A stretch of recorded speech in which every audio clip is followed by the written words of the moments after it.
Push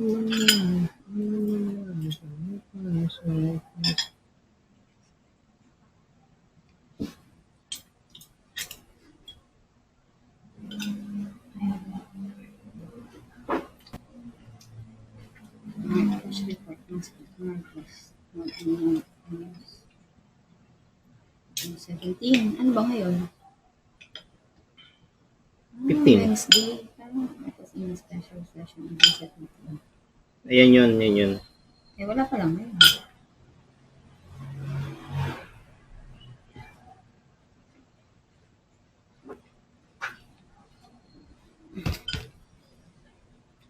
Buka tayo episode ba?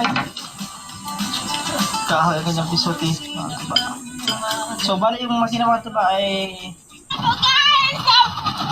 Guys, umulan na po! Guys, isakot ka muna! Papunta natin yung burning sa Caloocan. 5 minutes. ano to? Mga tuba, bali kaya lang namin punta kasi hindi pa kami nakapunta doon. Ano, Shopee, hindi sumpa. Pupunta dito.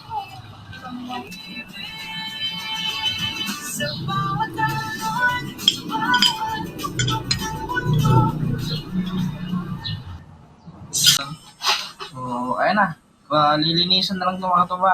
Tapos lalagyan ng ano dyan ng plywood din para paglalagyan ng ano ng mga damit.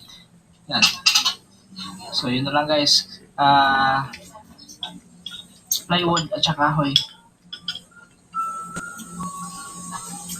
Ayan guys. So ayan, bali. So siguro bibili na lang tayo mga tuba. Bukas naman pag linggo bibili na lang tayo ng kahoy ulit 2x2. Tapos isang plywood kasi kulang yung plywood natin mga tuba no. So ay hindi pala guys. Kumbaga parang tama na yan, tama na. Bali ang vlog na to mga tuba isa yung magiging Tingnan mo yung ano niya, camera niya sa mukha niya. Sisira rin, no? Na-vlog natin yung bangka, naikabit na yung makina, tapos i-vlog din natin yung paggagawa ng ano doon, ng labitan, yung paglalagyan ng mga damit mamaya. So ayan, kakatapos na kasi namin kumain. So time check, alas 9:17 na. So tapos na namin mag-almusal. Kaya yun mamaya guys, is mag-update tayo sa inyo. No? So pahinga-hinga lang. Mami, sa'yo na to. Ayaw na, hindi ako At kakain. yun, mamaya na lang mga tuba. Yo, what's up mga tuba? Andyan tayo ngayon sa Bicol. Kapag Gagana sa Manaway. Wala mga tuba. Nandito sa aming lugar, ang lakas na lang ulan nyo. So, yeah, bali, ano na kayo mga tuba?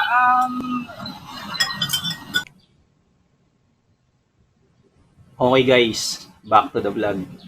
So ayun, review ulit tayo guys ng pinili nating ulam ngayong tanghalian doon sa Manoy's Lugawan. So ayun, hindi na tayo nakapagdala guys ng pocket camera, hindi natin nadala tong SJ Cam C300 natin. Kasi napadaan lang tayo doon. And fortunately, bumili tayo ng bulalo. Ayun. So guys, ayun. Bulalo yung binili nating ulam ngayong tanghalian. So lagi kaming bumibili ng bulalo doon kasi ang sarap ng bulalo doon guys. For 175 pesos solo, good for 2 to 3 person na. So ayun, nakain na nga pala natin guys yung bulalo. So naubusan natin. Ang binili nga pala natin is bulalo pata. So sharing siya. Sabi ko nga good for 2 to 3 person siya. So marami siyang laman, meron pa siyang bone marrow na kasama. So ang sarap talaga guys. Sa mga gusto ma-experience, kumain, matikman yung bulalo na mura, punta kayo guys, Manoy's Lugawan, along Sampaguita Street, Barangay Comembo, near Amapola Street, Barangay Pembo. So katabi niya lang yung guys yung Ukayan, kahilera pala niya yung Ukayan, yung tindahan ng mga tawag doon, ng sisig, ayan, tsaka ng mga crispy pata yun, kahilera sila. Doon natin binibili guys yung papaitan na napakasarap. Yung murang papaitan na barkada, doon natin binibili. So guys, again, honest review. Itong review na to guys is based on my opinion lang at hindi sa opinion ng iba. Kaya kung gusto nyo matikman guys, punta kayo. Manoy's Lugawan. Bili kayo ng bulalo, bili kayo ng papaitan. Ang sarap. So review guys, 10 out of 10. Dahil masarap siya, lagi kami bumibili doon ng bulalo. Panalo guys. Again, quick vlog lang to. Review lang doon sa binili nating ulam ngayong tanghalian. Shoutout Manoy's Lugawan, 10 out of 10 yung bulalo nyo na tinda. Peace!